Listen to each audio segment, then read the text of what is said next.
Jen, how much of people's health problems today actually come back to gut health and blood sugar issues? Yeah, so it's really a huge percentage of it. And I'd like to frame it in this way. So if someone has chronically high insulin, that tends to lead towards a lot of inflammation, right? And then if there's a lot of inflammation, we know where those kind of things go. They impact ovarian hormones, they impact thyroid signaling, fat storage, all those kind of things. And then if you combine that in addition with gut health and with an imbalanced, I mean, there's a lot of things that come with gut health, but imbalanced microbiome, and I think we'll talk about that a little bit more too, what gut health really entails. But in someone's gut, there's the nutrient absorption, immune signaling, hormone metabolism. The gut controls a lot more than what people realize. A lot of them just think of things with the bathroom, but it's so much more than that. So the gut bacteria also regulate estrogen metabolism, and that's a big one in women. I notice when they have estrogen dominance or hormone imbalance, many times it comes down to an improper balance in the gut. So when both the gut and the blood sugar are off, that's when there's like a ripple effect, and that's when a lot of symptoms arise, such as fatigue, brain fog, a lot of hormonal issues like PCOS. Something I had, and a lot of my clients tend to have. And then just overall metabolic dysfunction, like I like to call it the metabolic dysfunction junk drawer. Like we don't have an actual diagnosis name for it, but there's a lot of symptoms that just arise with that. So a lot of these things tend to come from either both or one or the other. So to come back to the first point that you were saying with chronically elevated insulin, can you expand on that? Like, what is that? If you've never heard of it, and how does it end up occurring? Are you born with it? Is it genetic, or is it lifestyle factors and environment? Well, from what I've experienced, I mean, we can have a genetic disposition towards it if our parents have had it, but it's the whole analogy we hear where the gun's loaded, what pulls the trigger, right? So, what is insulin? Insulin is a hormone secreted by our pancreas in response to elevated blood sugar or glucose in the blood, right? We're only supposed to have a certain amount of glucose in our blood. So, anytime we consume carbohydrates, glucose, anything like that that rises our blood glucose, our pancreas will release insulin to either to remove the glucose from our blood and store it in various places, utilize it in cells, utilize it in our muscles, anything like that. So chronically high insulin is when the we develop something called insulin resistance, and our cells are no longer responding to that insulin signaling to utilize the glucose, shift it out of the blood, and put it into its proper destination of where it should be going. So the insulin stays high because it's not being utilized. So I like to clarify that because a lot of people freak out about insulin, period. Like I come from the low carb community and ketogenic carnivore, so a lot of them see, I never want to see insulin elevated. And that's like a whole nother topic we can get into. But a temporary rise in insulin is physiologically normal. It's when it's chronically elevated, your fasting insulin is elevated. That's when it's signaling something's wrong. Right. So is that just from eating, a very simple way to put it would be like, is that just continuing to eat too much carbohydrates, too much sugar, and potentially not burning it off, or not being active enough to make it go around the body? Is it just that, or is there other things happening too? So I will confess that's what I used to believe. That's Well, where I was, yeah, that's the first thing that comes to mind. You think, oh, well, then mhm, you're probably just having too much just for the insulin to bring it back down. right. Yeah, and I used to believe that was where I was at until I started getting clients where even though they were zero carb, they were consuming no carbs. They were eating a very well controlled carnivore diet, and they still had high fasting insulin. So I started exploring and realizing this isn't making sense. Why would they have insulin? And then some of them will say, well, they have stevia or they have what, and it's like, no, I had clients that were legit only animal products, nothing. Like we cut everything out. I said, okay, something's not right here. What's going on?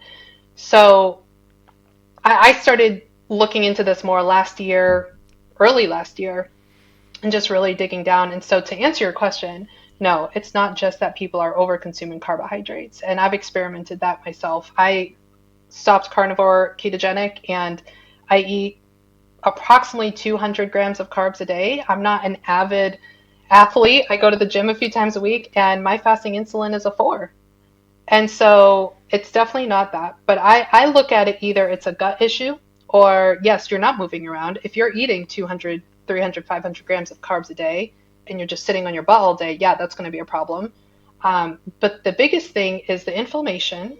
And a lot of times it comes down to just toxin overload within the gut and then the signaling issue where it's like we need to heal that insulin resistance.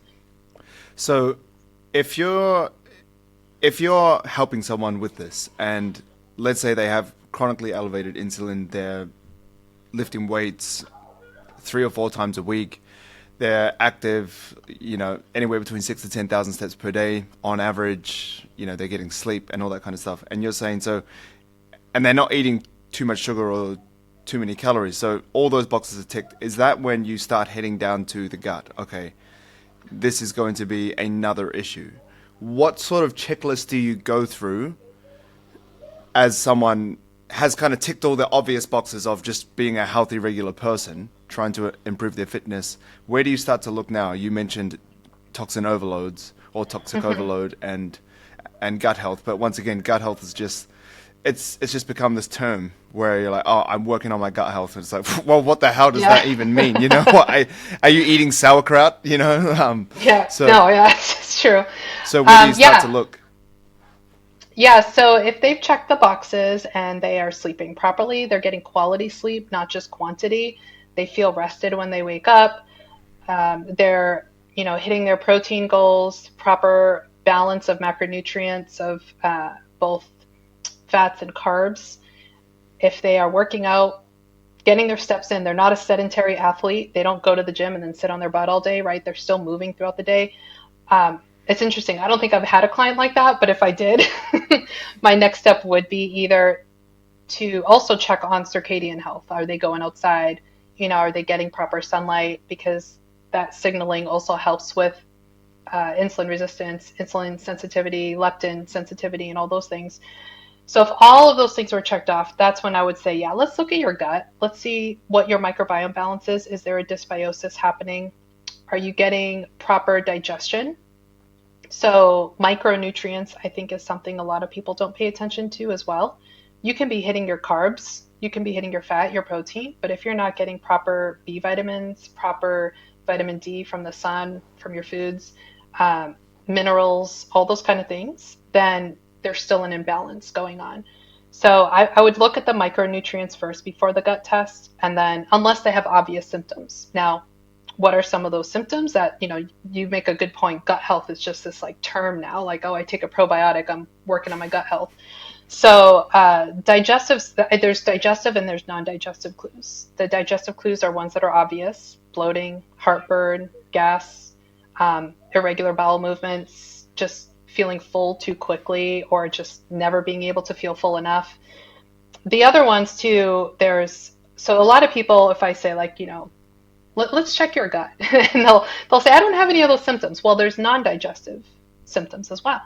We have food sensitivities. Are there certain things that you're not having an anaphylactic reaction, but you're sensitive? Maybe you start getting some sinus issues. Maybe your breathing is labored.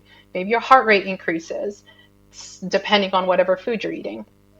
Brain fog after meals is another one.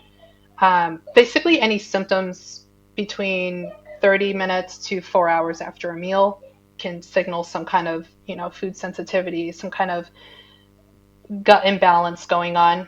Skin issues is a big one as well. Eczema, acne, definitely we need to help clear that not just gut, but also liver detoxification as well. I kind of put the two together. So the stomach, the gut, the liver, PMS, and then the nutrients, like I mentioned. So the estrogen dominance is another big one where, especially for women, if our liver is not detoxing properly, or our gut is not working properly, we tend to recirculate the estrogen. And this was something that happened to me when I was carnivore, where my estrogen was starting to get elevated after doing that for a bit. Once I switched and brought in a lot of healthy carbs, ones that help with liver support and estrogen detoxification, it went boom. And like it was such a beautiful, easy transition. So, yeah. So there's a couple of things I want to touch on. I want to touch on the estrogen dominance thing because I haven't really heard of that. We'll come back to that. But the first thing that I want to talk about is the micronutrients, and I think this is where the bodybuilding, hobby lifter, flexible dieting people have kind of run into now.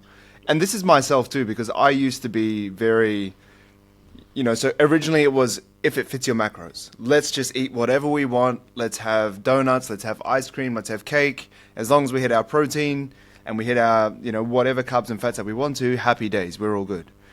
And that works for a little bit until you run into issues. And I never personally ran into issues, but I did find that I felt better when I followed certain structures within that flexibility. So I kind of pulled back on that and have felt better. Even though I wasn't feeling bad, there were times where I had more energy when I ate differently. And things like going to the bathroom, more regular, or, the consistency of your stools and things like that, that was changing as well, which I was never really aware of until my wife went through a whole gut health journey, let's say. And I was becoming very aware of things that I was never aware of before. I was just hitting macros and just happy days, protein, lifting, sleep, repeat type of thing, which is, it's very easy because you don't have to worry about things. You just worry about protein and calories and it's just happy days. It's so much easier. But I think that run has come to an end. And I feel like now that most people are aware in the online fitness content or just the fitness industry of calories and macros and protein and all that stuff. And now I think this year especially, and even last year, it's like the year of gut health, the year of of micronutrients, of what is in the calories. It's not just calories in versus calories out, because that is a massive component that a lot of people don't nail and they still need to work on. But once you get there, and it doesn't take long, you track your calories for a bit, you become aware, you need to dive into more macronutrients or even smaller things like meal timing and the composition of those meals. And that's where I am too, trying to lean into more micronutrient dense foods and not necessarily running away from full fat or full cream milk or higher calorie alternatives that I used to. I would be like, no, I need the low fat yogurt. I need the low fat milk. I need low fat everything. Get fat away from me because it's so high in calories. So I had that phase, but I'm coming full circle. This year is like my full fat year where I'm like going like full fat Greek yogurt, full fat milk. I'm adding fats in. And I think that this micronutrient conversation is important. This is a long way of asking, what are some specific things that people can do to improve the micronutrient profile of their diet? Yeah, I mean, the first thing is educate yourself and start learning. We have the internet at the palm of our hands where you can just go online and say, what micronutrients are in these various foods. Maybe pick your favorite food and just look it up. If your favorite food's ground beef, you can do so much. It's such a versatile food and it has so many different micronutrients. So going in there and looking it up. But I would definitely say the other easiest aspect besides just Googling it is downloading a fitness tracker. Chronometer is a very popular one that tracks your micronutrients. So track your food for a week. I don't say just a day because we have different meals throughout the week, right? Track your food throughout the week and each day look at those micronutrients. Look at the foods that you chose and see which ones are you deficient in. And keeping in mind those are the RDA standards. So, it's like the minimal so you don't get disease. So a little bit above would be ideal. But that's probably the best bet is start there. And then, let's say vitamin C you're lacking. Okay, what foods have vitamin C? Which ones have B1? Which ones there's like a huge B1 deficiency going around. The folate, that's one I always find low in almost every person, even if they're carnivore and eating all the meats and the eggs, they're low in folate. So I would say that would be the first step to do, and then yeah, just start adding them in. But it does become a balancing act because you can't just add them in if you're also looking at your macros. So I can see how some people would get either frustrated or want to give up because like, gosh, now I have to meet the micros and the macros and all this, and it's like, well, one step at a time, right? Start finding them, start tweaking, and it's not as hard as people make it out to seem. So you said there's a B1 deficiency. Have you picked up any other things that are consistently low in people? Like, I have heard that a lot of people, most people that train should be supplementing magnesium because they're quite often deficient in that. Is there any other things that you've seen working with people? Magnesium is a big one for sure. And it's also because we're just living in a chronically stressed environment with everything over the past 6 years, pretty much just like been nonstop. So when we're stressed, whether it's physiologically, psychologically, emotionally, it tends to drain our magnesium. And magnesium is needed for a lot of other micronutrients, absorption, utilization, etc. So magnesium, folate is a big one that, like I said, I always see people depleted in folate. From a functional perspective, I should say, you go get your blood work done with your doctor, he's going to say it's fine. But those two, and then I wouldn't say this one's a direct measurement, but more of an indirect would be I will see lab markers show that they are under eating and under caloried. So it's not a direct like vitamin or mineral or nutrient, but that's probably one of the most common patterns I see. And is that mostly in women? Because I know that that is, Yeah. like that's a real, like from coaching women and men as well, but that's a real big, I don't want to overeat, I don't want to gain weight type of thing. And if you think of it from a very obvious perspective, if your calories are lower, then the micronutrients within that overall calorie intake is going to be lower too, just because you're not consuming enough to get the adequate amount of the micronutrients. Even if you have, let's say, the right ratios, the quantity of that will be too low. Yeah. Yeah, So, for sure. Oh, sorry, go ahead. no, you go. Yeah, I was going to say it is mostly women. Some of the time, most of the times with my clients, when that happens, though, it's not necessarily I'm trying to keep it low. They just don't have the hunger for it. They have trained their body to not be hungry past 1,200 calories, 1,300 calories. And so it's taking time, to rebuild that signal to be hungry, to satiate, or to be hungry and to fill those energy requirements. Yeah, I found that a lot too. Like I will prescribe something in terms of calories, if we just talk about calories, that is, low from my perspective, and then from their perspective, it's very high. I, I Yeah, just, I just can't get there. I'm like, it's 1600, it's 1800 calories. That could that be a was me. yeah. Well, I won't lie. yeah, it takes practice. It takes, like I was saying, the whole, oh, I eat low fat this, I eat low fat that. You also have to look at the foods that you're trying to consume as well, because if you're struggling to get over 1200 calories, maybe, you should park the salads and park the really high volume foods for a minute just to get in some more calorie dense foods. Still, which still can be nutrient dense. There's a balance. I'm not saying you need to just go and smash McDonald's so you can get your calories up, but I think often because we need to lose weight, it's like, okay, there's just a lot of kale and a lot of spinach and a lot of lettuce that will just fill you up Yeah. and literally prevent you from overeating because of the amount of fiber. So when do you start leaning into or recommending supplementation? Because like you were saying with the diet, sometimes it's hard to actually get in all of it. It can be possible if you're super intentional, but once again, people may not have the resources, people may not have the time, people may not be able to get in the proper food, which is not an excuse, but this is why supplementation was created. Yeah, no, that's a good question. I don't go to it right away. I like to give in the protocol both nutritional and supplementation. So I like to be realistic with them. Like these are foods that you can utilize to help, whatever the situation is. However, if you are somebody that you are not going to utilize those foods, these are supplementation you can use. So a big one I have with women when they come to me with inflammation and we like to boost their omega 3s and, balance that omega 3, omega 6 ratio, a lot of them are just, I just don't like fish. I just don't like fish. Okay, well, here's a couple options you can do. Like here's some I'm not a big fish oil supplement person because they're all a lot of them are so rancid, but the few that I do have that I like using, I'll say you can utilize this, or you can train yourself to like fish. We'll go through different ways you can cook the fish. What ways have you tried? Have you tried grilling versus boiling? Have you tried different, sauces, different types of breading, like, all those kind of things to try and make it taste better? Is it a texture thing? So we try to work through the food component. The same with, if there is a gut dysbiosis, uh, depending on how bad the dysbiosis is, how much overgrowth of a bad pathogen there may be.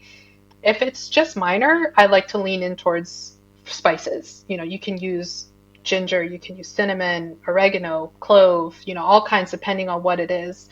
And I just encourage them to use that as much as possible. But I also tell them, be realistic with me. Are you going to do it? Because you spent money on this stuff. And if you're not, then here's a supplementation, right? So I'm a pretty frugal person. I like to help my clients the best that they can at the cheapest that they can and not just have, supplement fatigue, giving them 8 supplements. There are rare occasions that will happen. I've had a few clients that have severe dysbiosis, and I'm like, we need to throw the kitchen sink at this and in a methodical way, right? Not just, oh, take it all.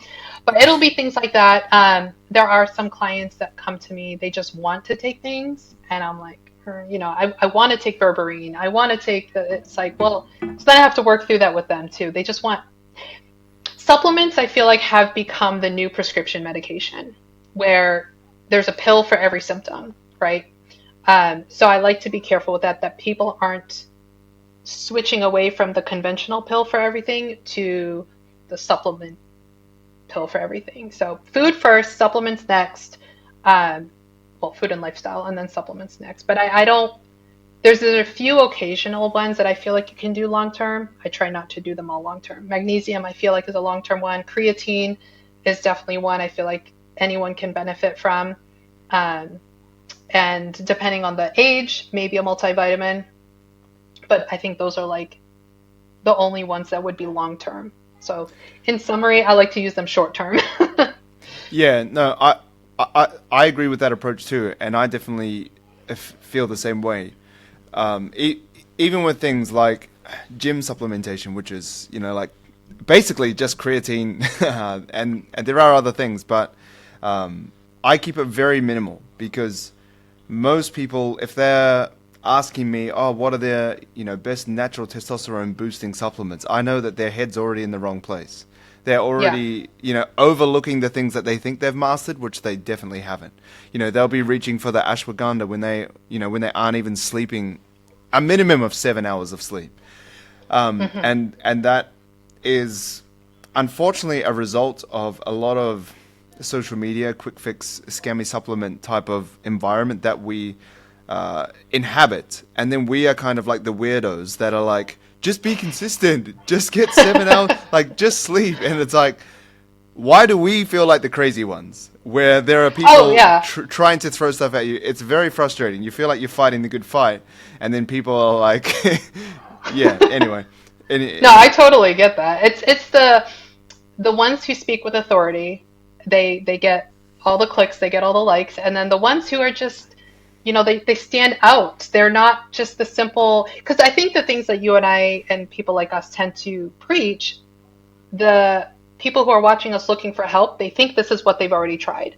They think they've already lowered fat, or they've already lowered, carbs, or they've already, but yet there's so many different components, and we live in such a different society than we did 30, 40 years ago with different environmental triggers and different stressors and et cetera. But like when you were saying the testosterone one, it reminded me that a lot of times with hormones, they'll ask me, can you test my hormones? And I'll say, well, what's your symptoms? Because we could spend thousands of dollars on testing your hormones. Like I need the symptoms because the hormones are messengers and they're telling us what's happening within our body. So it's not just boost the testosterone, boost the progesterone for women. It's not that. It's why are they low? And let's figure that part out so we can treat that root cause. Yeah, which is not what you want to hear. You want that quick thing, especially, and I have to have empathy because, usually these people have been struggling for a while. and yeah, they feel like they come to it. Like if we come back to a gym setting in in my environment where I really coach people, even people feel like I've done programs, I've done this, I've tracked calories and macros. I get it, but then when I really zoom in on what they have tried, the programs that they've tried have been rubbish. Too much excess volume, not enough rest, not enough recovery. And no one likes to hear, okay, we're going to do less, because then you feel like less of a champion. Like you want to feel like a gladiator. Well, the Yeah. people that I train, like they want to do Yeah. more. They want the Hmm. hardcore shit, And I'm like, Yeah. you've tried that. And that's why you have made no progress for a number of years. And often pulling back is what people need. It's just not what they want. You've mentioned a few times about your story and kind of touched on how you've changed from keto to introducing carbohydrates. Can you start from the beginning of your journey? Wherever you want to Yeah. start it. Whether it's getting into training or getting into diet and gut health and stuff like that. Like, where did it all start for you? Yeah, so I was diagnosed with epilepsy when I was 12, juvenile myoclonic epilepsy. So I was having grand mal seizures. I was on a lot of medication with severe side effects, but back then they said it was one of the safest medications. And then as time evolved, no, it wasn't. So it caused pancreatitis within my, it caused pancreatitis, and that was in 2003. So then they switched medications. I had more seizures. They added more. And I remember back then, around that time when I was in college, Googling natural ways to heal epilepsy. And I came across ketogenic diet, but there was not much information on the internets back then. So it was always in the back of my mind, but I didn't know who to talk to about it. Whenever I asked my neurologist, they said that's just for children with epilepsy. Fast forward to 2016, I have my first son, and I had gained about 60 pounds during that pregnancy. So I was up to 220 pounds. I was already a little bit overweight prior to, but yeah, I was at 220 when he was born. I was miserable. I had insulin resistance. I don't know how we conceived him. I had PCOS, like really, really bad, anxiety, panic attacks. I couldn't drive anymore because I was too panicky driving, digestive issues, not sleeping well, like the whole gamut. And I just got to the point, okay, I need to do something. So I'm going to cut out the junk food. Like I'm going to just stop buying processed foods and start eating regular foods. And I did that, and it helped a little bit, but I know, like hindsight, there was not much protein in there. It was whole foods, but there was what I thought was whole foods. Like it was a lot of the kashi stuff, a lot of processed stuff still. So then I started learning about ketogenic. I watched a documentary about it, and I said, "Oh, okay, let's just try this." My husband joined in with me, and he has colitis, so his colitis reversed very quickly. Like within 5 weeks, he was good. So for me, it was a journey, but it did help for that time being. It helped me get off of a bunch of medications. It helped my PCOS. I lost 80 pounds. My panic attacks and anxiety were incredibly better. So I don't like to bash on keto or carnivore or any of those because I do think they are tools in the toolbox, but that's exactly what they are. I, on the other hand, thought because my life had changed so drastically, this is how it was supposed to be forever. So why did I shift away from that? So keto was in 2016, 17, somewhere in there. And I started noticing massive gut pain that I had to keep taking supplements for, like aloe, slippery elm, DGL, to calm whatever was happening in there. My hair was falling out in clumps, and I just could not eat enough. We were talking about eating enough calories. I was pretty much like a 1,500 calorie girl. I just could not. I was so full. I was so satiated, and no matter how much I tried to reverse diet, I couldn't get up there. I couldn't get to that 2,000 calorie mark or wherever I should have been at that time.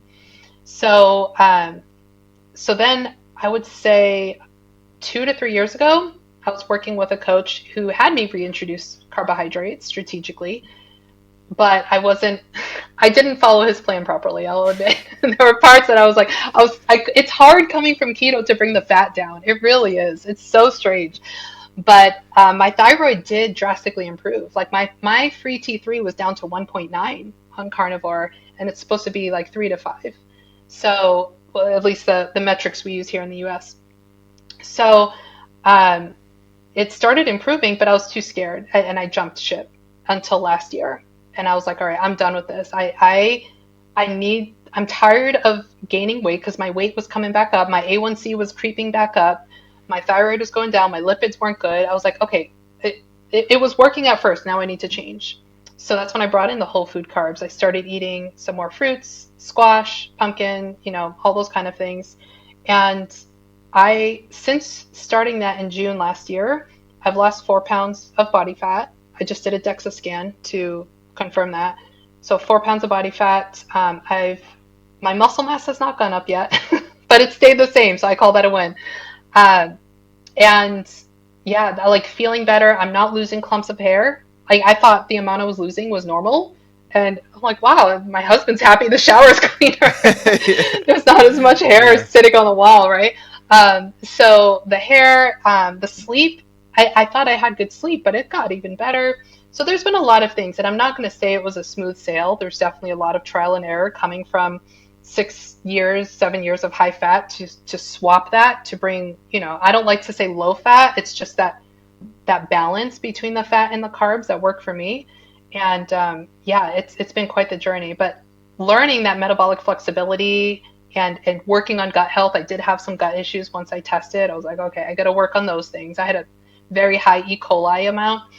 Um, but yeah, all of that's been fantastic, and I feel such a new freedom being able to not have to stress about when I go over a family member's house, can I eat the potatoes? Can I, like it looks a little easier and normal for me. But yeah, and lifting in the gym, for all those years, I could not break my PRs. And within the past 7 months, I look at my tracker and it's going up the amount I'm lifting, deadlifting, and all that. And it's exciting to see. Yeah, that's cool. That's such a story. And that's, with your lifting thing, like that's something that I experienced as well. I've gone through many different diets too. I've tried the ketogenic diet. I've tried intermittent fasting. I've tried 1 meal a day. I went through the ringer. I did 1,500 calories for I can't remember the time, but it was somewhere between 3 to 6 months. Very low energy, but I just had grit where I was like, I'm so tough. I'm, I'm such a savage eating 1,500 calories every day. And it really bit me in the butt in terms of energy, in terms of mood. I was such a bother to be around, but I just thought I was so hardcore because I was reading these online forums that were, how to get shredded and how to do this and that. And then, I just concluded, well, less and less and less and less is going to be best. That's how I'm going to be so shredded, right? And I wasn't the kind of bodybuilder that I was looking at on the forums. I was like a stick because I was so malnourished. And I was like doing cardio once a day, doing sprints, then lifting weights, not sleeping. And although I've never really had gut issues, my energy absolutely tanked. But come forward, I think it was around a similar time, around 2015, 2016, I was trying the whole low carb thing, very ketogenic, like trying to keep it below 50 grams of carbohydrates, which is challenging because I have a very high level of calories too. Like to maintain, I need to eat 3,500 calories. And to have Yeah. 3,500 calories to try keep it down to like 50 grams, like even 100, is very challenging. And I just couldn't lift. I couldn't train. I would, but like you said, I was just so weak, and I just had nothing. And I remember looking at things like, oh, you just need to keep pushing through because you need to get fat adapted, and then once you get there, you're gonna, the sun Yeah. is gonna start shining, and you will just be so strong. And I guess I never got fat adapted, or the sun never shined because I just struggled and struggled and struggled. And then even with my physique, which was why I did it, I just wanted to be jacked. It kind of looked a bit like just like sloppy and like watery. And then when I brought back in carbohydrates, number one, my energy was fantastic. Number two, I got way stronger. And then number three, I looked better. And as like a young teenager, I just, that's basically why I was doing it.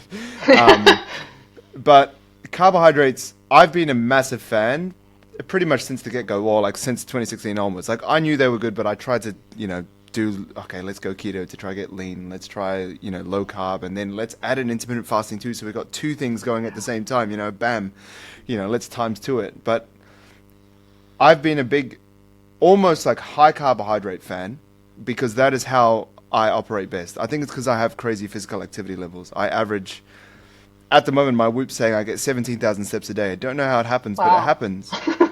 And then I train, 3 or 4 times a week. I do jujitsu a couple times a week, so it's Oh it's yeah. it's pretty high. So I need carbohydrates. So I'm always very high Yeah. on it. And often people don't eat enough to support their physical activity when they start training. Yeah. But how did you slowly introduce it? Obviously, because I've talked to a lot of people, and the mental battle is crazy. The mental battle is like you're scared of carbohydrates. Like you said that when you're working with the coach, you were saying, "Yeah, I'm doing it, but I'm not." How Yeah. did you, like what made you go, "Okay, I'm going to do it"? Obviously, it took years for you, but there must have been a mental shift. There was. I actually have a good friend of mine. We've gotten really close during this journey, but watching her journey, and she's public on YouTube about it, and I just kind of watched from the background of what she's been doing and saw her benefits. And she's somebody I trust where, she's not promoting all these different things. She's just a simple stay-at-home mom. Like, it's I can trust her where there's no agenda, right? So watching her, and then I started talking to various other people who either have been keto or low carb and now are having carbs, and I would talk to them about their journey. And then the real mental flip was part of me. So, two things. One, I was scared of gaining the weight back, like many people. The other was, I'm doing this for epilepsy. Like, I'm doing this for a therapeutic purpose as well. So, what happens if I have a seizure? I have two kids I'm taking care of? Yeah. So, there was that mental battle for me. So, that's why first I just did it slowly, where it was like I went back to about 50 grams of carbs, and that was good. And then I brought, I would just inch it up slowly, maybe every few weeks. I kind of jumped up a little bit more, went to 100. And then I was noticing the energy, and I'm seeing things improve without seeing the negative of any seizures or any weight gain. It's like, okay. And during that journey, I just continued to watch various YouTube channels who focus on this topic. And one of the ones were a couple of guys who were type 1 diabetics. And I can't remember if they were vegan or vegetarian, but the bottom line is they had a lot of carbs, and they were fine. Like they needed less insulin having all that whole food, vegetables, fruits, etc., versus when they were low carb, they needed more insulin.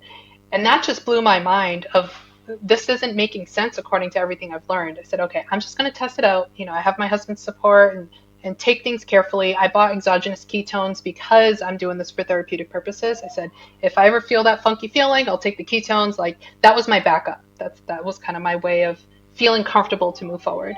Now, the rest of the journey moving forward doesn't mean that, I was all hunky dory. There were definitely times of imposter syndrome, or, you know, I think I need to go back because I gained 2 pounds, even though that was just, typical weight fluctuations. It's just you start over analyzing things. And for me, what helped the most is having that support system. So the few of us that we have our group messages together who have been going through this, and anytime any of us started feeling that, we talk to each other, and then the other ones who are in that common sense thinking field were able to help us bring us back down and be like, you're good, this is probably just what it is, and okay, we'll stick it through. So I feel like support is definitely the biggest part that helps me get through those mental battles. And as far as I know, I hear some people say they're scared to reintroduce carbohydrates because they're scared they're going to binge. They have a food addiction or a carb addiction.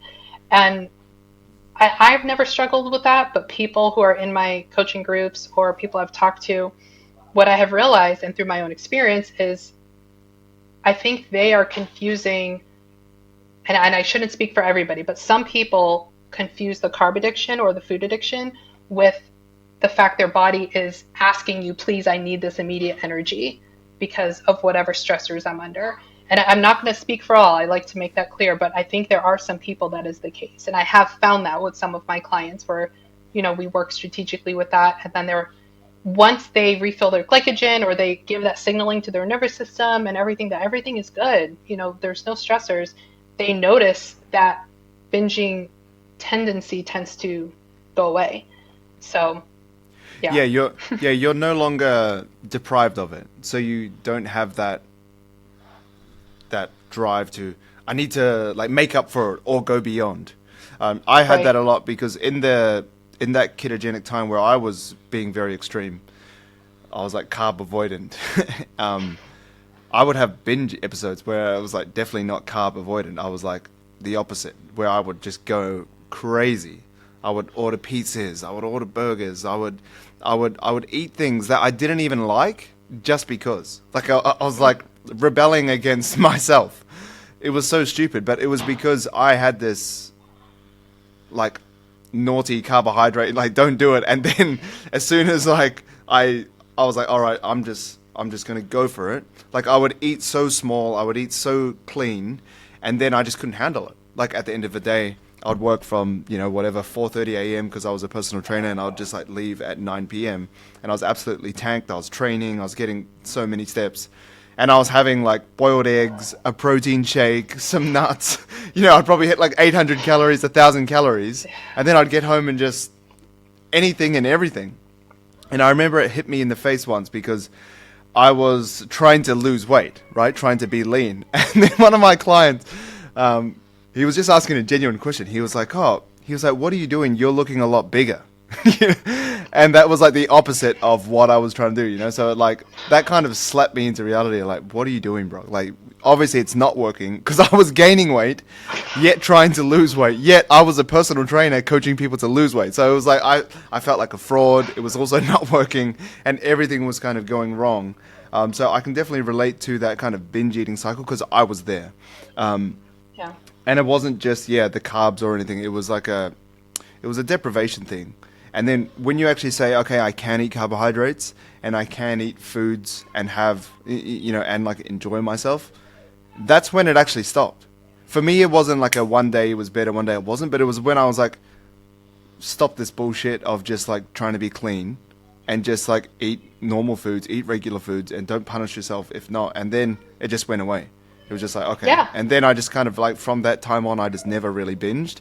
And I probably should have seen someone like a specialist or anything, but I just thought I was too cool and I didn't do it. But it was that like, I was giving myself permission. And then from then on, it was, I don't know, it was kind of happy days and I haven't thought about it since. Oh, 100%. Yeah, for me, I gave myself permission to eat whatever fruit, I wanted. And man, was that the best watermelon I have ever had over the summer. It was just so much melon, so many apples, so many oranges. And I just kept seeing my stomach get flatter and flatter. I was like, what is wrong? Like, this doesn't make sense. It was just incredible, and I did do it strategically too. I wasn't just like binging all I had to make sure and pay attention. There's going to be some whole foods that don't sit well with me. And I've realized for me, that's grains. Like any wheat products and stuff, they just don't sit well with my gut. They don't sit well with my mental health.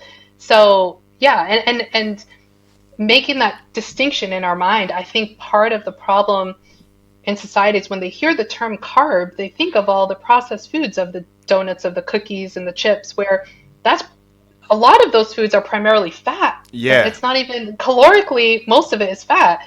And when I speak of carbs, I kind of hate that I have to always say whole food carbs to clarify that. But it's like, yeah, I'm talking about fruits and vegetables and starches, and rice and those kind of things. I'm not talking about going to your Krispy Kreme Dunkin' Donuts and getting, a 12 pack of donuts. I mean, if that works for you, all more power to you, but that's not what I'm talking about. Yeah, it's very different. And Yeah. unfortunately, I have to clarify too. So I mainly just say fruit and veg, because that Yeah. helps people to like really understand. Because yeah, like you're saying, like a Krispy Kreme donut, it's majority fat. Like if you have carbs on their own, they're very hard to overeat. Like if Yeah. you just have plain boiled rice, or if you just have pasta that isn't covered in, sauce and cheese and bacon, which is delicious. Like if you just have that, it's very hard to overeat. Like it's hard to overeat fruit. It's hard to overeat vegetables. Like if you just eat potatoes, it's very hard to overeat unless you chuck olive oil on it, unless you mash it up and put butter in it. Then it's easy. It's the combination of Yeah. fat and carbohydrate that makes it delicious. But pure carbohydrates are actually quite challenging to overeat. Like to eat 400 grams of just white rice, it's very challenging. It Because is. like It I is. do it a lot and it's very challenging. I wanted to get on to gut health and what people get wrong. So where do you think the wellness industry goes wrong about gut health? I think there's two things I was thinking about with this. One is either oversimplification, where common messages are like, just oh, I have a gut issue. Okay, go buy a probiotic, or just go have some sauerkraut, like you were saying earlier, right? Like, I think that's oversimplified. And honestly, with our microbiome, with gut health, there is so much we still don't know about our microbiome, both, not just in the gut, but we have a microbiome in our oral microbiome, stomach microbiome, vaginal microbiome. Like there's a lot. So either oversimplification or overcomplication. I think there needs to be a balance in there. So gut dysfunction, right? What does that involve? A lot of people just think either constipation or diarrhea. Like they just go immediately to the toilet talk. But it's so much more. There's the microbiome. So for people that don't know, the microbiome is the good bacteria versus bad bacteria within your gut. It's responsible for many, many different things within our whole bodily system. But to keep it simple, if there is bacterial overgrowth, that can cause gut dysfunction. So things like E. coli, C. diff, um, different yeast, different parasites, things like that can cause that dysfunction. And I use a functional gut test, like at home stool test, and I'll give an example why. My husband, who has ulcerative colitis, when he was in a massive flare up, he was down to like 120 pounds. He was, we were scared we were going to lose him. He went to his GI doctor. They do a stool test, right? Everything's fine, no issues. Now, at that time, I wasn't trained in this gut test stuff, so we hired another practitioner that I learned about and trusted. He did the gut test. He found everything in this. He found high levels of C. diff, candida, I think even E. coli. There was so many red flags in there that the conventional one could not pick up. So we did all the treatment properly. That's another time like where supplementation is very, very important, very helpful, along with proper nutrition and diet. And now he's the highest weight he's ever been, which is a good thing for him. But so bacterial overgrowth, those kind of things. Now it's not only the microbiome. Gut issues can be low stomach acid. It can be poor bile flow. It can be poor motility. One of the most common ones I've been finding, though, is chronic stress and how that impacts the gut-brain axis. So that chronic stress tends to shut down the stomach acid production, bile flow, issues and all that. And then you're not properly digesting your food. And then you're getting all these IBS symptoms and things like that. So sometimes it's not even that's why a probiotic isn't going to help if it's a chronic stress issue, right? So I think it's really that oversimplification of it. And you mentioned that there was a second point that you were going to touch on. Oh, I don't remember. Sorry. okay. Okay. Sorry. No, that's all right. Because you said, I think it's two things, and you said oversimplification, Oh. and then you were going to mention another thing. And then the other is overcomplication, where it's like we have to do so many tests and you have to have all these supplementations and all the it's just we need to find that balance in the middle. Yeah. Often that's where the success lies, isn't it? It's in between the oversimplification and overcomplication. And it can be very simple for someone and very difficult for another person, but I guess the problem is when it's the wrong way around, or you're just Mr. Oversimplification. So if anyone sees you, it's like, it's definitely that. It's just this. Don't worry. Just take this in and go away. Or if it's like, oh, it's so complicated. We need to do all these tests when really it may not be. It may just be something simple. It's interesting that you talk about the stool test and stuff because my wife has done certifications in those type of stool tests. And that's where I became more aware of it because she went through a gut health issue and worked through it.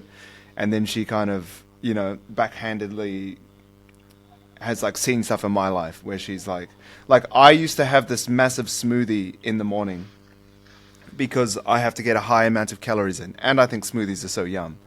So I would I put so many things in it. It was 1.5 liters. I don't know what that is in gallons, but wow. 1.5 liters is a lot. So I would have that for breakfast. Yeah. And after, my stomach was always so sore. I would feel like going straight to sleep. And she was like, maybe you should like, because I would put half a liter of milk in. She's like, maybe you shouldn't have that much dairy, you know, like, because I have dairy all the time. But she was like, maybe it's not amazing for you if you have that much. But I would also put in like avocado, mango, an egg, banana. I'd put in oats. I'd put in like berries, and like the fiber content was Wow. just massive, and the calorie content was huge. So she would make me question what I was doing because I just thought, oh, like I don't know, maybe it's just too many calories I need to back off. But I just enjoyed it too much and I did it. But she helped me kind of zoom out on different things. And then there was a time when she was like, you probably have candida, you need to do this and you need to do that. Which once again, calories and macros don't acknowledge. Like you just think, oh, I like you don't know what to do if you don't feel well and kind of can't fix it. But even though candida was like more of a skin thing, or like a yeast thing, like you were saying, calories and macros can't fix that. Training can't fix that. Sleeping more doesn't really fix that. It's more of a complicated issue. So that is probably where the complicated solution lies, as opposed to, oh, Brock, you just need to like stress less, Yeah. because that probably wasn't going to help. Um, I also wanted to talk about hormones, right? Because a lot of people throw it around. They blame their hormones for everything, but like you touched on before, they don't really know what that means. Like they just think, oh, check my hormones and just make sure I'm Yeah. good. You know, like what the hell does that mean?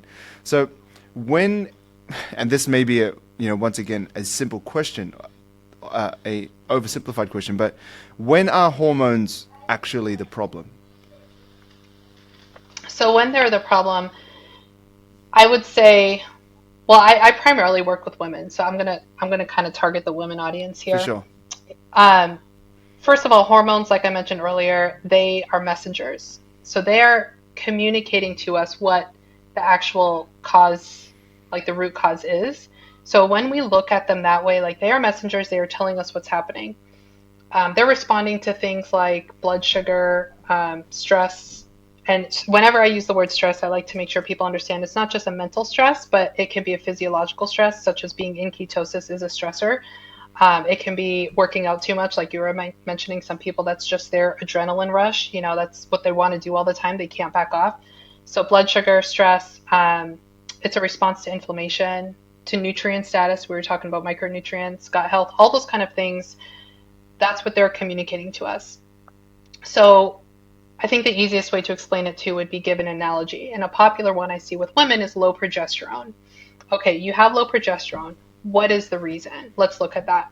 Now, if I have a 25-year-old who is low progesterone, I'm going to look at that differently than a 45-year-old with low progesterone, right? They're preparing to go into menopause. So the 25-year-old low progesterone, what's your lifestyle like? Well, I actually had a client like this recently. Okay, she works out often. She's in the midst of culinary school, and her schedule's crazy. She's not eating as much, all those kind of things. So we will look at it as a messenger saying, hey, this chronic stress you have is depleting yourself of progesterone because your body's not feeling safe enough to produce a child. So, and then it also goes into other aspects of how it impacts ovulation and et cetera, but I'm going to spare the details of that for now. Versus a 45-year-old who is on the brinks of menopause, she's in perimenopause, that's a natural decline of to have lower progesterone. Hmm. And in that case, low progesterone would be a problem if she's not sleeping well, she has high anxiety, she has weight loss resistance. If we've hit all the other foundations first, the food, the sleep. Well, I mean, obviously progesterone's contributing to poor sleep, and that might be. But like we've hit all the milestones, she's done all the things she's supposed to do. That's when we're like, okay, let's look at supporting that progesterone. Maybe bioidentical hormone replacement. Maybe there's some other, stress aspects uh, we can tweak with, but that's when the hormone is the issue. Now, the Mm. estrogen dominance, I don't know if you want to talk about that because you Yeah, said let's you go. hadn't. Okay, so estrogen dominance, many people think that just means you have too much estrogen, but that's not the case. Estrogen dominance is when you are dominant in the estrogen hormone in comparison to progesterone. Again, this is in the women population. So we look at that in ratio to each other. They should have I never remember numbers, I'm going to be bluntly honest, but they should have the proper ratio to each other. And so if progesterone's too low, it can be either because estrogen is too high or that's just where you are at metabolically, where you're at hormonally, and your body's beginning to not produce as much. So that's the definition of estrogen dominance. There's just too much of it in relation to progesterone.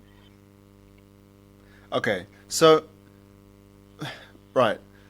So with estrogen dominance, it could also be seen as, in some cases, just low progesterone, It as could be, opposed to it yes. just being too high. Because if progesterone's normal and then estrogen is higher, then that, like, is that different between estrogen dominant, like if it's higher, or if it's all just on a lower scale? If that makes sense. Like, is there a difference So, between low yeah. progesterone and estrogen dominance, or are they kind of the same thing? It just depends on the situation. So again, we'll use that 25 versus 45-year-old. If that Yeah. 25-year-old, let's say she had an estrogen level of 600 and her progesterone was 25, she is very estrogen dominant. That is way too high. Even though her progesterone is at a good level, Yeah.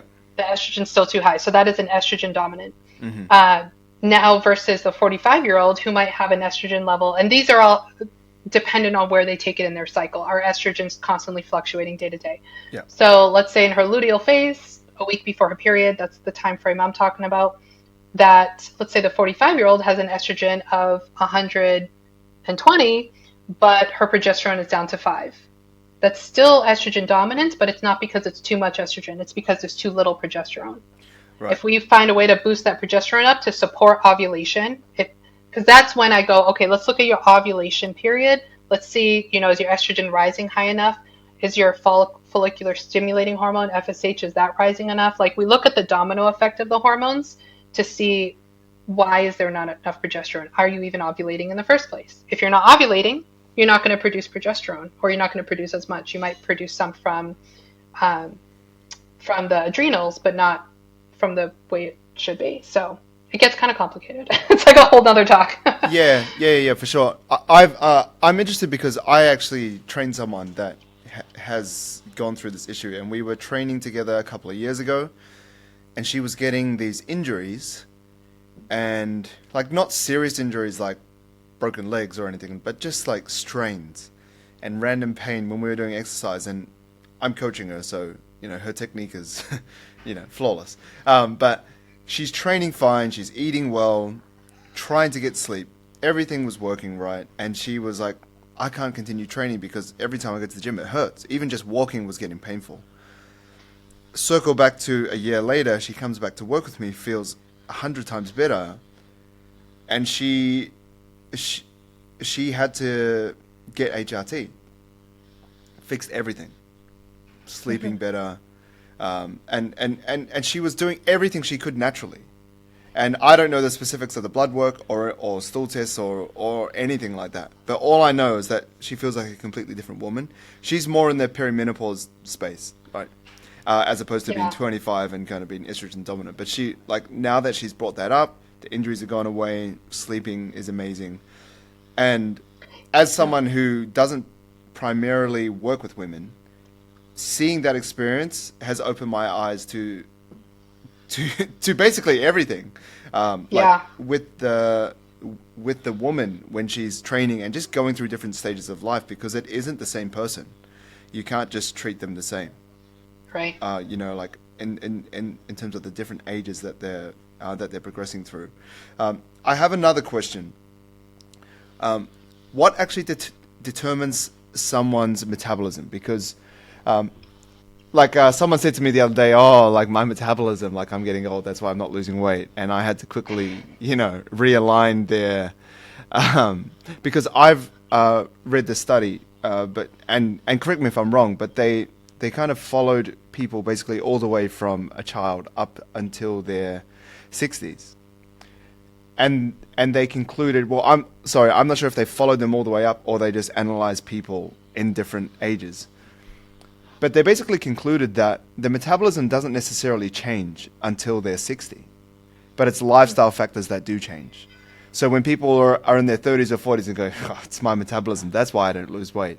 Often I call them out and say, well, I refer back to that study, and not call them out like try to make them feel shit like, no, you're just lazy. Right. Like, not that, but often in terms of metabolism slowing down, it isn't that. It can be Mostly lifestyle factors. As we get older, life gets more serious, life gets more sedentary. You often progress towards more higher paying jobs, which ultimately are less, labor heavy jobs. And then you have kids, so you're caring for people, not necessarily yourself. So you're not going for walks on the beach. You're taking kids to the beach, and most people kind of sit down and stuff like that. So we're often more Yeah. sedentary. But this is just kind of like metabolism related to fat loss. But what actually determines someone's metabolism? That's what I want to know from you.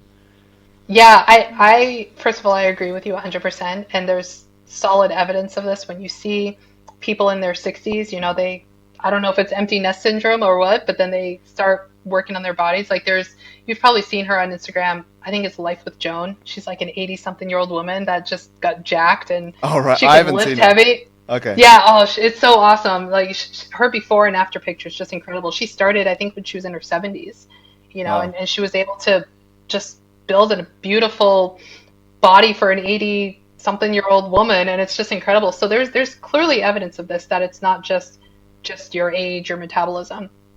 But the things I usually look at for what determines one's metabolism is their muscle mass. So that's one that I really like to work on with people is let's do as much as we can to build that muscle mass, because that's metabolically active tissue. Like that's what's going to help that metabolism to run higher. Thyroid function is a big one. So I think, gosh, in the years that I've done blood work, I've only found one person to not be hypothyroid. Of course, many of the clients I had were keto and low carb and carnivore, so that just goes with the territory, right, where they're going to have lower thyroid function. But thyroid function is a big one.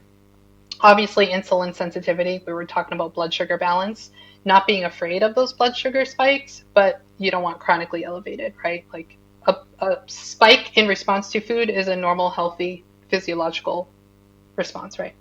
Um, I think those are like the main ones, but then I would also look at, mitochondrial health. So I like to look at those first few ones as like the foundations. And then if someone's metabolism is still struggling, okay, let's go down to mitochondrial health. Maybe there's some mitochondrial repair we need to do.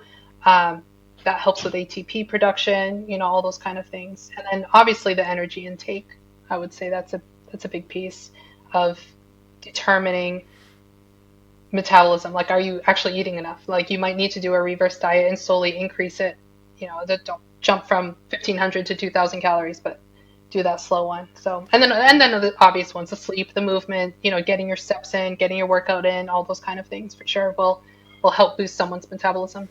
Yeah, I found that a lot. The energy intake, because I work more so with that than mitochondrial health. I'm not saying, hey, what's your Yeah. mitochondrial health? That's not really my realm. But just increasing someone's calories can actually help them to lose more weight. And it sounds really, it sounds really dumb. But when the body is more, has more fuel to operate, it actually, you begin to move more. You begin to, if you're training, you can train harder. And one thing I find, and what the research supports, is like when you do bring your calories up, your NEAT level goes up. So your non-planned exercise. So what I find, I'm a very animated person when I'm fueled with calories, right? So my natural tendency is like when I talk, I use my hands, I walk around. I figured out, and I don't do this intentionally, but like when I brush my teeth, I walk around the island bench, right? Instead of just sitting down and like, watching TV. It's just this kind of Yeah. natural tendency that I have.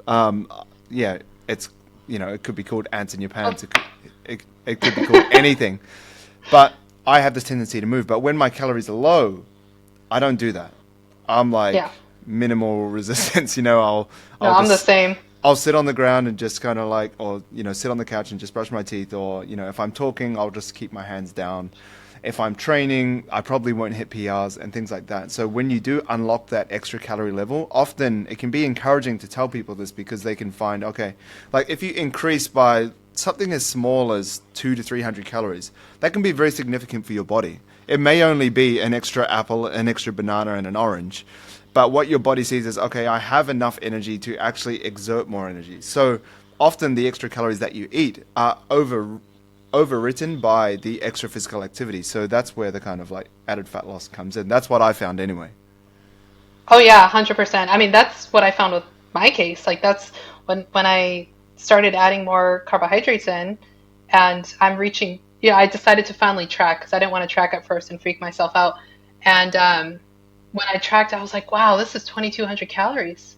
This is incredible. Like most of the times it'll be 2,000 for me, but there was some of the times I get up to 2,200. And for me, I was like, gosh, this is 600 to 700 calories more than what I was eating when I was keto and carnivore, and I am losing weight. Like, but it makes sense because everything in your body is your hormones are aligning, your thyroid's aligning, all of that is aligning. And when your body feels safe, it feels safe enough to let go of the weight. And I'm not saying that's the solution for everybody, but for a lot of people, I think so. Yeah, for sure. And definitely the kind of over dieted woman that's just kept trying different diets, throwing it at it, keeping calories low, lots of cardio or lots of training, lots of stress. Like that's where I found it's definitely helped, and it's that mental hurdle that they have to overcome first. But then, once those calories come in and the carbohydrates come in, more importantly, that's when things kind of like fall into place. And then it's more like you move into a state, and this is more of a mental model, I guess, a state of like deprivation to like a state of overflow or abundance. Sounds cheesy, Yeah. but your body's like no longer like, oh, I can't do anything, I'm so underfueled. It's more like I can conquer, I can, I am strong. It's kind of like, it's Yeah. very cheesy, but it does kind of move into that. And I find that their confidence goes up too. Like everything kind of flows. That ripple effect that you talked about earlier, Yeah. it's very apparent. I wanted to do a couple of quickfire questions. And I said quickfire-ish because, it's not like a one word, yeah, gotcha, Yeah. gotcha type of thing. I'm going to clip you and put you online. It's not that. It's more so just to kind of like run through some questions, get your opinion quickly on it, and then we'll Sure. wrap up with the final three questions. So, what, in your opinion, is the most overrated health supplement? I will definitely say probiotics for that one because, like I said earlier, maybe because that's what's in my mind with our conversation, but definitely probiotics because it's treated like a universal solution. You have a gut issue, just take a probiotic. You have a bathroom issue, just take a probiotic. Bloating, take it like, and it actually can cause more harm than benefit depending on what the state of your microbiome is. If you do have high dysbiosis and bad bacteria and you take a probiotic, it can, depending on what it is, cause more pain, cause more issues. So that's one of those where I've never been quick to jump on a probiotic. In fact, it's very rare anymore that I do. I do more, depending after the testing, I'll do more prebiotics. But yeah, I'm going to say probiotics for sure. Nice. Most underrated nutrition habit.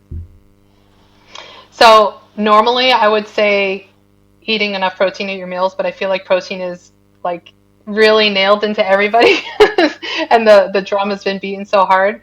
So right now I would say the most underrated nutrition habit would be stop trying to make every single meal perfect because the stress of that will will make it what's the word like it's pointless with the stress of like, oh my gosh, I didn't hit the macros to the point, or like I can't eat this food out there because it won't fit. Like if it's one day, one meal, and you're enjoying time with your family, don't stress about it. Like just enjoy the time because the stress just cancels out the benefit of what that would have been, if that makes sense. Yeah, yeah, for sure. Yeah, I agree with that.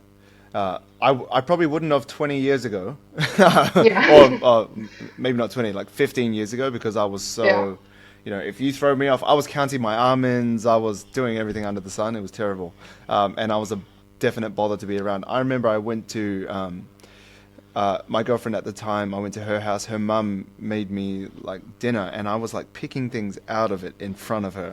what a, Oh. what an idiot! I had some real Oh. problems. So, highly recommend for the physical, mental, and social benefits. Yes. One food everyone should eat more of. Gosh, I don't, I honestly don't feel this is a universal answer to this because it really depends on the person, but I'll try to keep it quick. I think the average person out there definitely can use more protein. Like you're just the first person you meet on the street, most of the time, they're not eating enough protein. So I think even though we've harped on that drum a lot, I think it still needs to be harped on with a lot of people. But, depending on the person, there could also be like coming from the keto low carb space, that's where my mind tends to go is those people do prioritize protein. Hmm. So there's a lot of fear around carbs. So that's where I'm like, I feel like a lot of people in that camp can benefit from more whole food carbohydrates, more fruits, certain root vegetables, etc. The fiber, the potassium, all of that for the cellular energy. So yeah, it's a hard one to say everybody because Yeah. everybody's so different. But yeah, I would say those two for sure. Okay. So keto, carnivore, carbohydrates, everyday person, protein. Got it. Yeah. One wellness trend people should ignore. I would say hmm, most people don't need to be fasting as a lifestyle, meaning the really long ones and only eating during that time restricted window of like 12 to 5. When I was first in the keto space, that was a big thing where you just need to fast until 1 o'clock. And I never felt right doing it. I would feel tired, exhausted. I would push myself to do it because it was good, right? But I think that one, for a lot of people this day and age, even overweight people, it causes a lot of stress signaling. And because of the environment we live in with so much stress, political climate, like all the kinds of stuff that we see, we need to do as much as we can to lower the stress. So I feel like that one is one that, depending on the person, we kind of need to kick to the curb right now. Doesn't mean just eat all day. There's definitely a time, fast between meals if you can, but not the super long ones. Yeah, I agree. One simple habit that improves gut health. Simple habit that's free is sit down, breathe, take some breaths before you eat, and chew your meal, chew your food thoroughly until it's almost liquid form so that, because your digestion starts in your mouth, right? It's not just down here. You were talking about the protein shake. Sometimes that's part of the thing when people are drinking their calories, it's the digestion. When we're chewing, it's signaling to the stomach to start producing that stomach acid.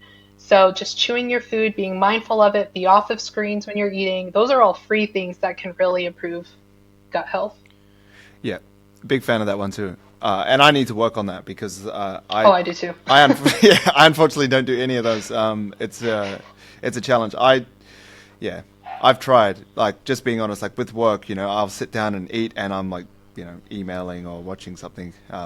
But do as we say, not as we do. Yes, yes, yes. Well, it's a mindless activity. Like for me, I have two kids and I'm a stay-at-home mom and I homeschool.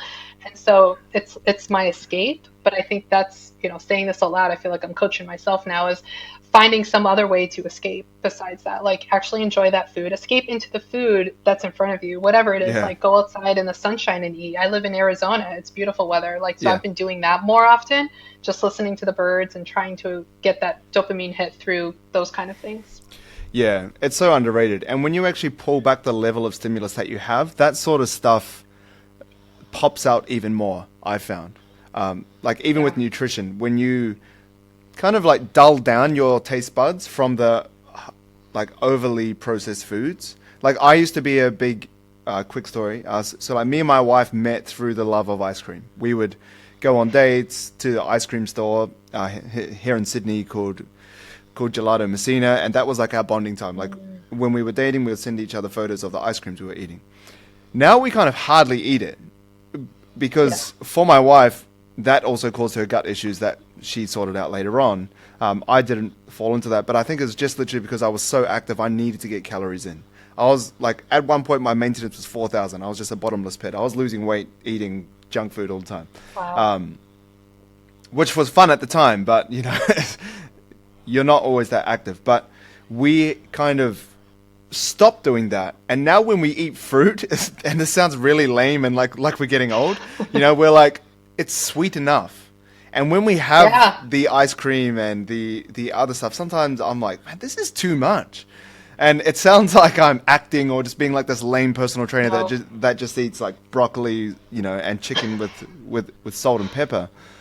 But it really is like you bring that stimulus down with nutrition, it really does help like the fruit pop and everything else, like the stimulus as well with eating. Anyway, sorry. Yeah. Let's No, no, I agree.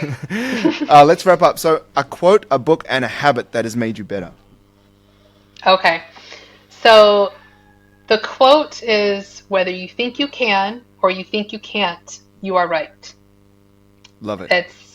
It's just yeah, straight to the point. It's your actions follow your thoughts. So if you think you can, that's what's going to happen. If you think you can't, that's what's going to happen. Love it. A book? The Body Keeps the Score. I love that one. It talks about how psychological stress and trauma can affect the body's physiology. And, it gets to one of those points of, I've done all the things right. And why am I still experiencing these symptoms? Well, is there past trauma? And it doesn't have to be as big as people think it needs to be. It can be something, your parents divorced. It can be some crazy argument or bad relationship you were in. But that can really take a toll on the body. And that might be what you need to heal in order to heal physically. So I liked that one. It was an eye opener. And who's the author of that one? It's like I can't remember. It's a like a Dutch name. It's Van something, but it has a blue cover with blue cover with a person's like a black stick figure standing like this. Okay. I'm just writing notes because I want to check it out. That's why I'm just. Yeah, it's a good one. Okay, cool. And a habit. The habit for me, I mean, I could have been saying like eating healthy and going to the gym or whatever, but I think one of the habits recently is just learning to pick my battles and stop striving for perfection and just being happy with where I'm at. But picking my battles is definitely one.